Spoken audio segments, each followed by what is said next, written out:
தாய் தமிழ் உறவுகளுக்கு வணக்கம். திமுக எம்பியின் பதவி பறிபோனது.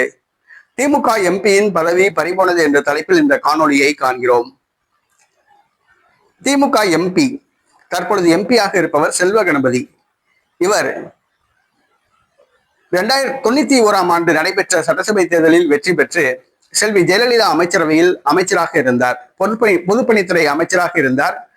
சுடுகாட்டு ஊழல் வழக்கில் பிரபலமானார். இவர் 96 ஆண்டு சட்டசபை தேர்தலில் அதிமுக தோல்வியடைந்தவுடன் திமுகவுக்கு வந்தார். திமுகவில் மாவட்ட செயலாளர் ஆனார்.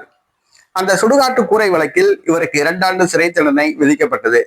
மக்கள் பிரதிநிதித்துவ சட்டத்தின்படி 2 ஆண்டு சிறை தண்டனை பெற்றவர் பதவி இழப்பார். அப்பொழுது திமுகவில் ராஜ்யசபா உறுப்பினராக இருந்தார் செல்வ கணபதி. மக்கள் பிரதிநிதித்துவ சட்டத்தின்படி 2 ஆண்டு சிறை தண்டனை பெற்ற செல்வ கணபதி தனது எம்பி பதவியை இழந்தார். இந்தியாவிலேயே மக்கள் பிரதிநிதித்துவ சட்டத்தின்படி எம்பி பதவியை இழந்த முதல் நபர் செல்வ கணபதி ஆவார். ஊழலுக்காக தன் பதவியை இழந்தார்.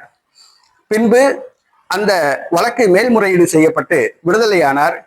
தற்பொழுது திமுக சார்பில் சேலம் பாராளுமன்ற தொகுதியில் வெற்றி பெற்று மக்களவை உறுப்பினராக உள்ளார் என்பது குறிப்பிடத்தக்கது. இந்தியாவிலேயே ஊழலுக்காக பதவி இழந்தவர் திமுக எம்பி செல்வ கணபதி என்பது குறிப்பிடத்தக்கது.